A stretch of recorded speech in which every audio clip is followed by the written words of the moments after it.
Coming up next on this edition of In the City, Murfreesboro City Council welcomes a new member and we get election reactions.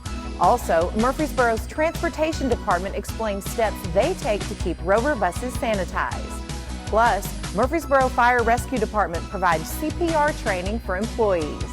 And Rutherford County Habitat for Humanity receives a grant from Bonnaroo. We'll tell you all about those stories and more coming up right now on this edition of In the City.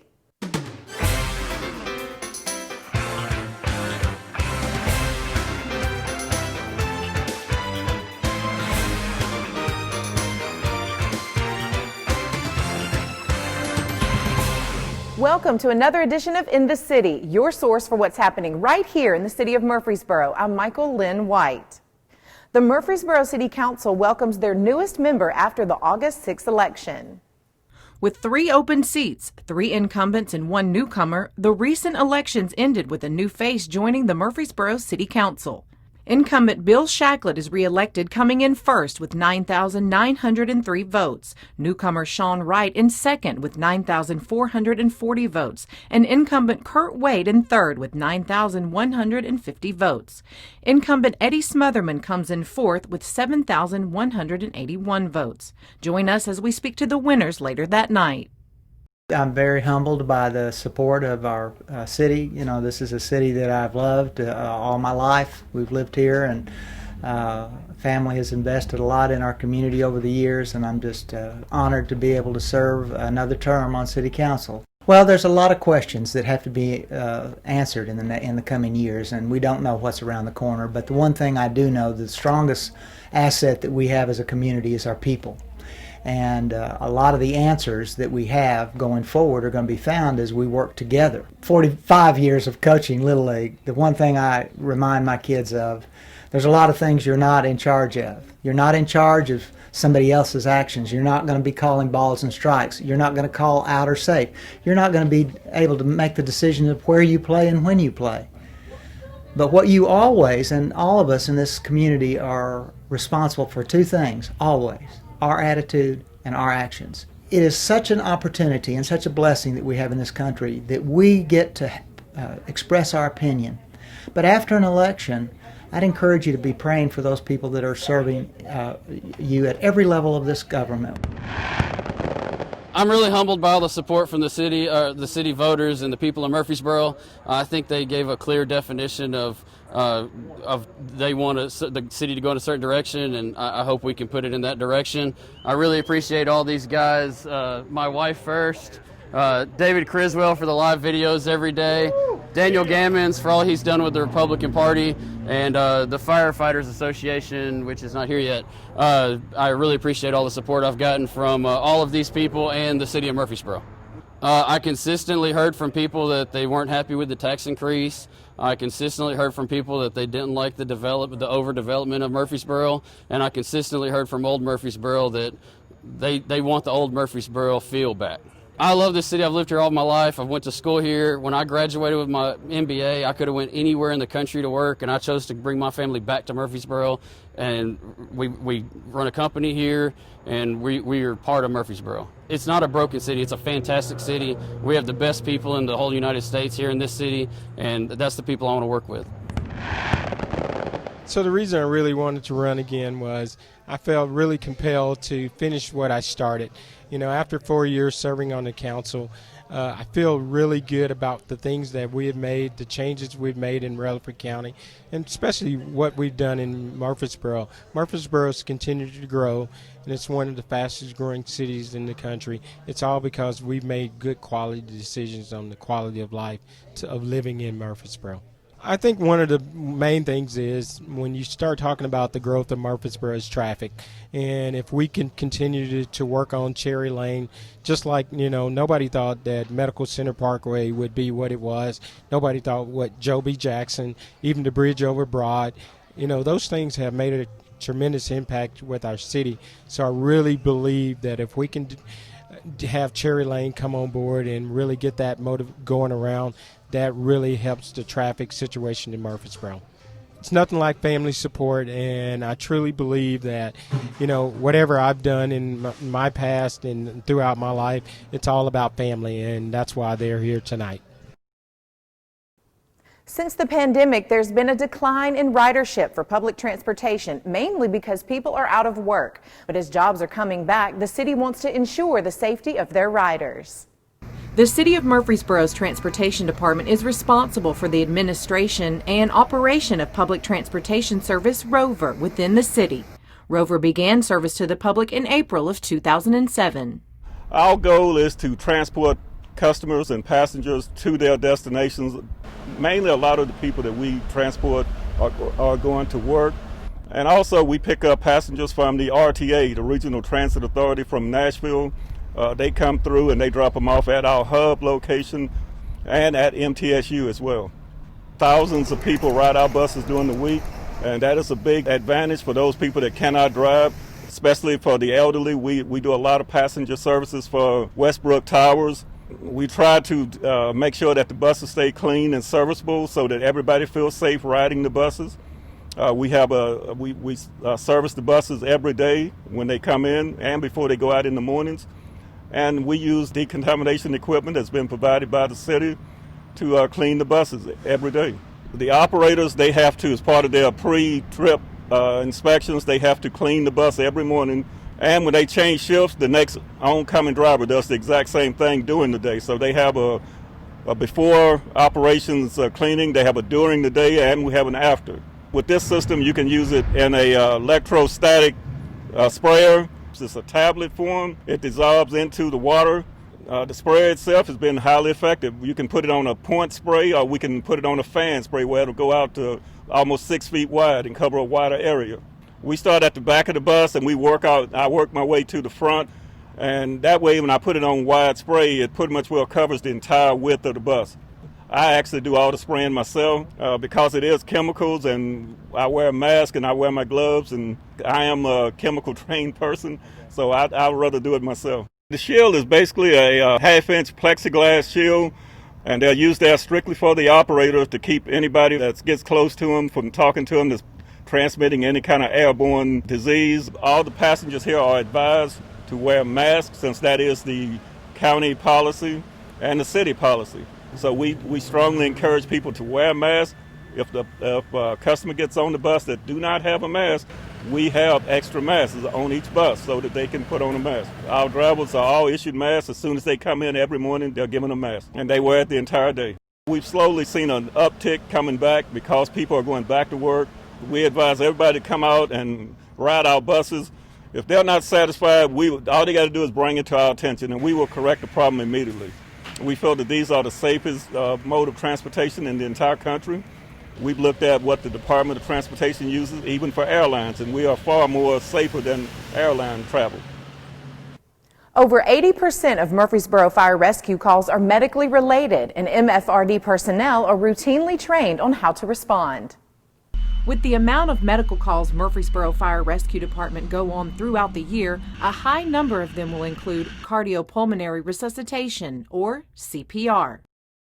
This month we've been conducting our annual, which is biannual really. We have to do this every 2 years as a CPR renewal. This is done through the American Heart Association's guidelines. We have several instructors on every one of our shifts, so some of the guys that will be leading the instruction today that you're going to see, they are certified through the American Heart. We have those guys going from station to station. We're still following the COVID guideline stuff, so we're trying to keep our numbers restricted down. They will go through and watch video, and then they will get up and do some hands-on stuff at the end, and then we kind of ramp it up at the end and kind of make it a little more Murfreesboro style, to where we'll give them a situation or a scenario that they're going to be going into a house like they would as a crew. They will work as a group together, come in, and they will kind of go through the entire steps from start to finish, to where we actually do the handoff to the ambulance crew at that point in time with this. They're going to come in and use the heart monitor on the monitors that we actually carry, and they will look at 12 different views of the heart. Because, depending on where the heart attack actually occurs, if you only see it in one lead, you could miss that. We are going to go forward to where we're going to be able to transmit this information directly to St. Thomas Rutherford. So with them going into the hospital, they're going to know ahead of time if that patient's actually having a heart attack, and hopefully it's going to minimize the muscle and stuff that's actually injured during that heart attack. The training you'll see our guys doing, they'll be using a bag valve mask to where we actually don't make any direct contact with skin. When they do their scenarios, they're going to provide the care just like they would be doing it on a real person, to where they're going to drop an advanced airway. The monitors that we carry on the apparatus, they have live feedback for CPR. It tells us the rate, the depth, and all this stuff. That's how we can gauge if we're doing, the best CPR that we possibly can. It's going to show them how fast or how many they're doing, because American Heart recommends between 100 and 120. It used to be 80 to 100, and it's really an opportunity for our folks to be able to work with some of the equipment that they're carrying that maybe they don't get to use a whole lot. The level of care the Murfreesboro Fire Rescue provides is EMR, Emergency Medical Responder, AEMT, Advanced Emergency Medical Technician, EMT, Emergency Medical Technician, and the highest level, Paramedic. Every new hire has 3 to 4 years to be licensed as an AEMT. We would eventually like to have a paramedic on every one of the apparatus. That's not demeaning what the AEMT does. But if we had that, then we're going to kind of have that same care all the way across the city. That way we can provide that highest level on every call that we do go to. This is patient driven. That's why we do this, is because we want to help. We've got people here. Our stations are strategically located to where we can be at about any resident inside the city in less than 4 minutes. Somebody having a heart attack, every minute is muscle as far as when that damage to the heart and things like that. So by having our people in these strategic areas to cut that response time down, that is our goal. Is, we can get the advanced care to the people, we can prevent it from going any further, is what our goal would be.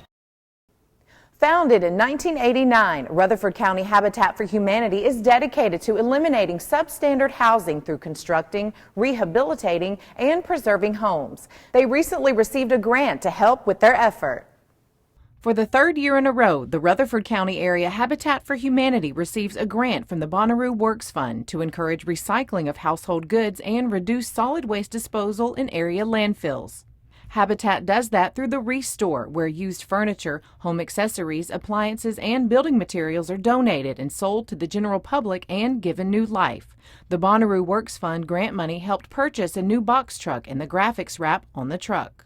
What we love about Habitat is that not only are they helping to divert a significant amount of goods from landfills, which obviously falls under our environmental and sustainably conscious realm, but they also reinvest in the community and make sure that the profits, if you will, from the sales of restored goods are also going back to the community for the different builds that they're doing.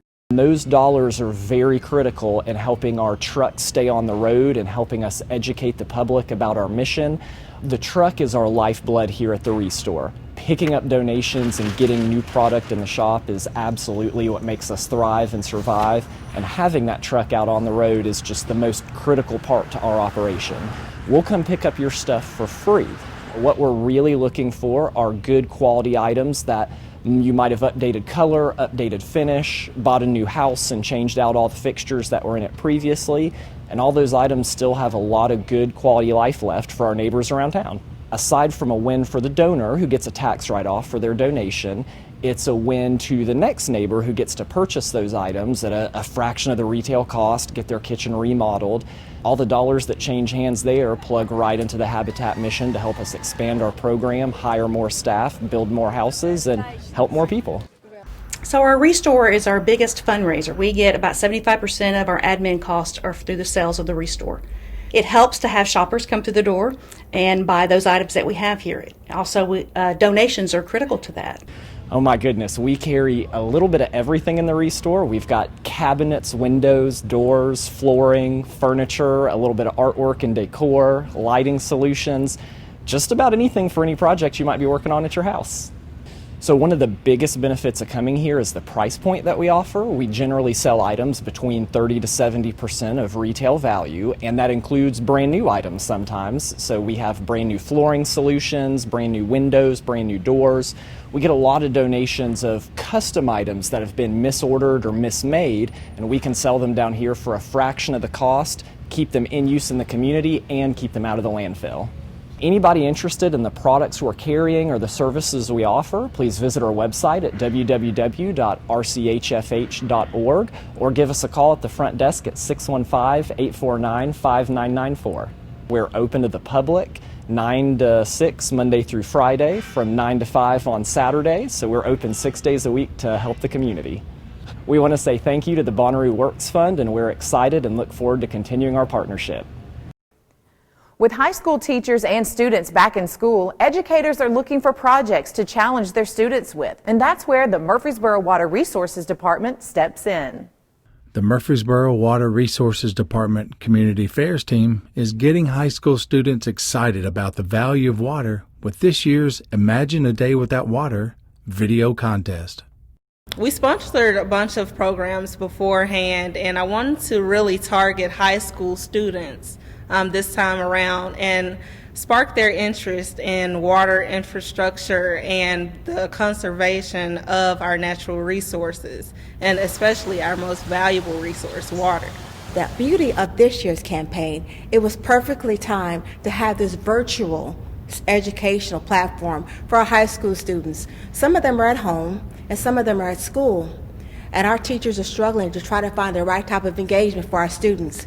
And here's where Alandria Barker's brainchild, Imagine a Day Without Water's high school contest, this is where it steps in.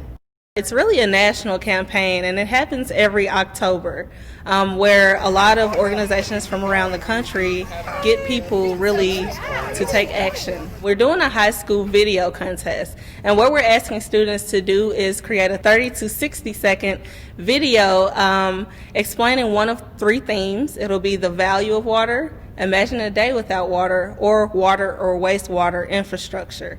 And what they'll do is they'll film it themselves, they'll produce it, and they will edit it.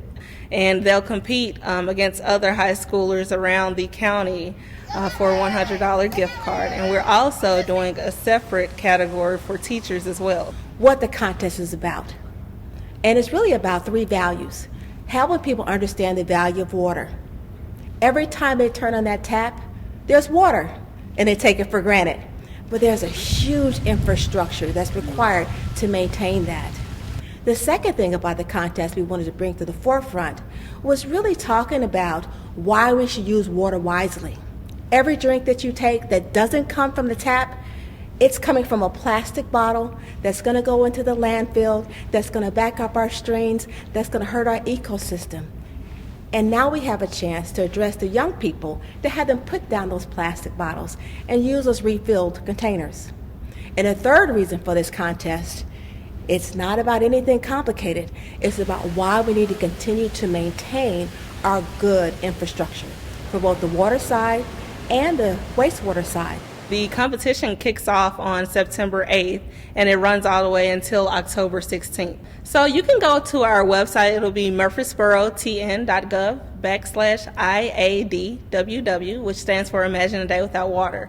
All of the contest guidelines would be there. And if you would like to participate on a larger scale, you can go to imagineadaywithoutwater.org and participate in the national campaign. It's important because the amount of drinking water in the world right now is actually decreasing.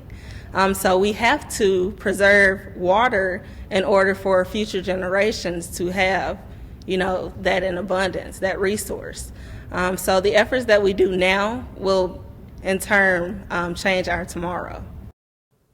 Murfreesboro native Chris Curtis heads to the prestigious West Point Military Academy. Even through a pandemic, Curtis is thriving and adapting to military and college life. Please join us for a look at how this hard-working young man made it happen. My name is Christopher Curtis, son of Charles and Katrina Curtis. I received an appointment to the United States Military Academy for the class of 2024, otherwise known as West Point.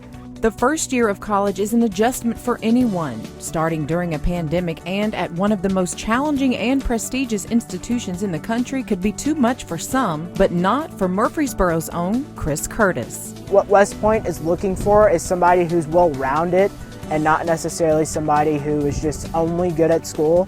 Curtis has a long list of accomplishments that made him a perfect candidate.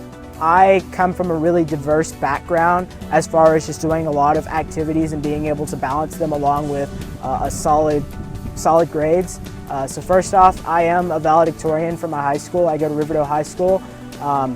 And on top of that, I'm also an Eagle Scout. I do run track and I do athletics. Curtis, who has been involved in scouting since a very early age, credits the organization for introducing him to the idea of West Point. It was at a scout meeting right around when I was in 7th grade, I think. We had a West Point cadet actually come down and talk to us in our scout meeting. And while he might not have been interested at that moment, it definitely planted a seed.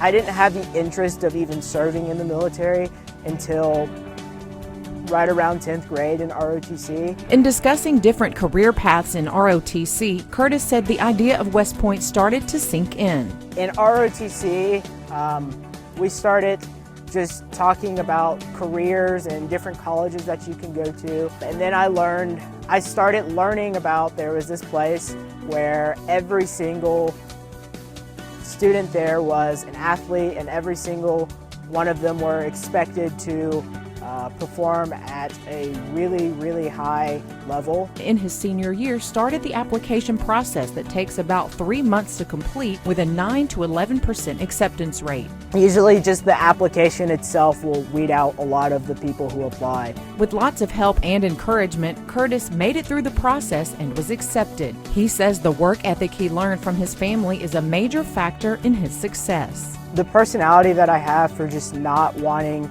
to ever quit and just wanting to persevere through things, that really came from my father. The road to where he is now hasn't been easy. Curtis says he couldn't have done it without his family and friends being there for him every step of the way. I am definitely humbled to be able to have some of the opportunities that I've been able to have, achieve, and accomplish. And just looking back on everything, I definitely will say that it's been a very, very long road.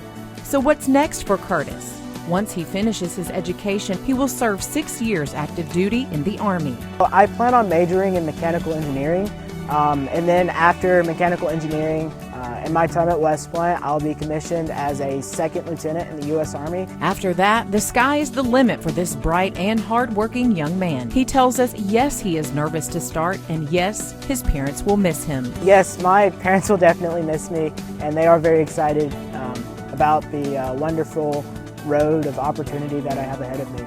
Curtis made it through Cadet basic training and is thriving, adapting to his new life. For CityTV, Michael Linn White.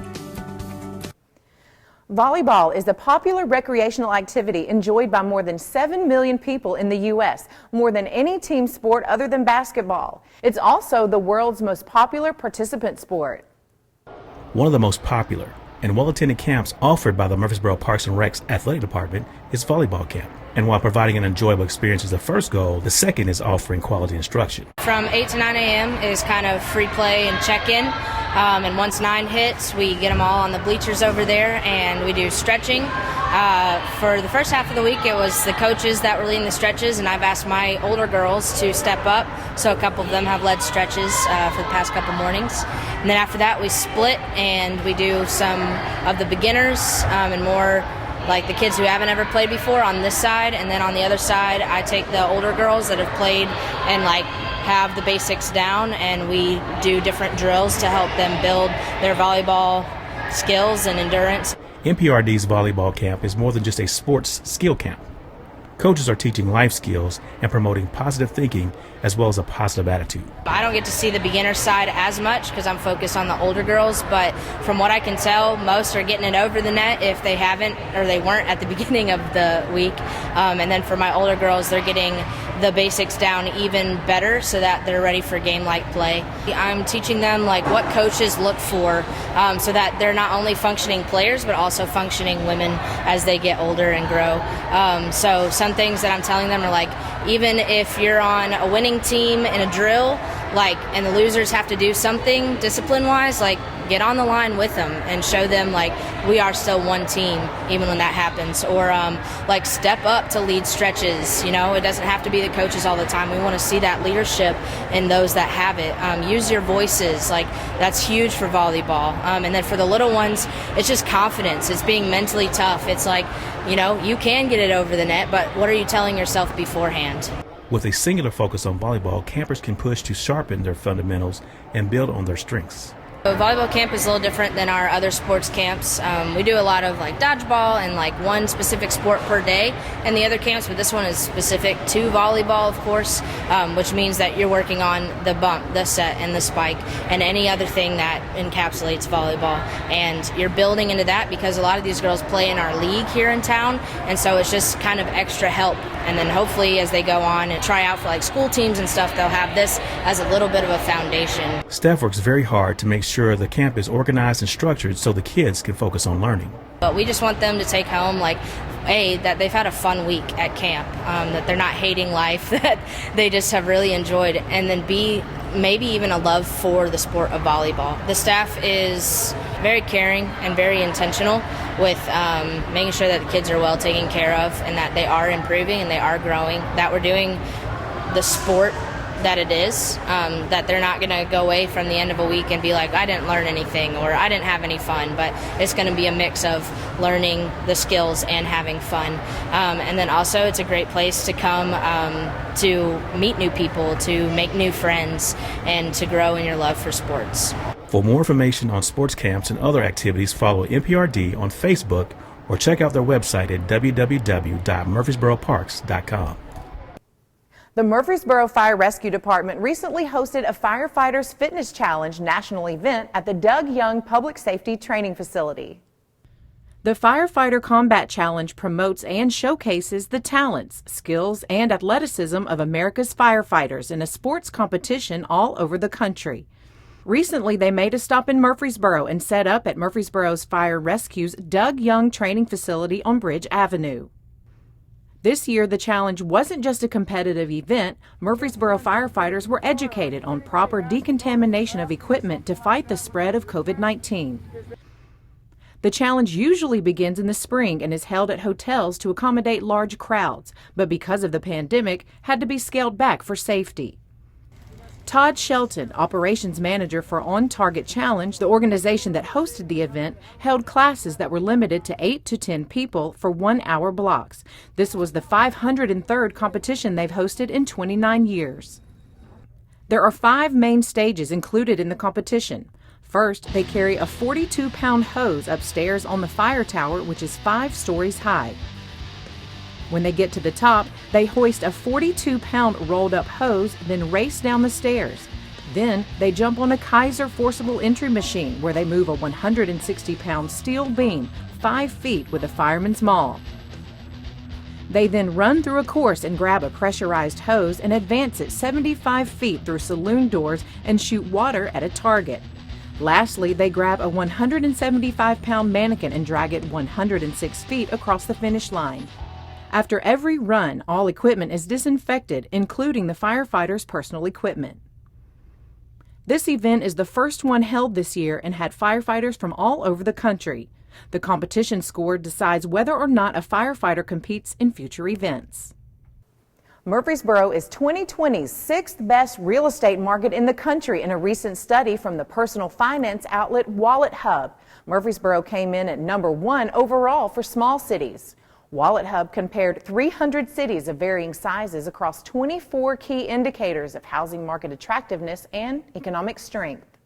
Parks and Recreation's closed city tennis tournament will take place at Adams Tennis Complex September 26th through 29th.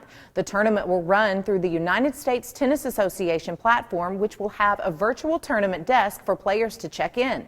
This eliminates congregations at the tournament desk and better social distancing. For any questions, call Adams Tennis Complex at 615-546-4000.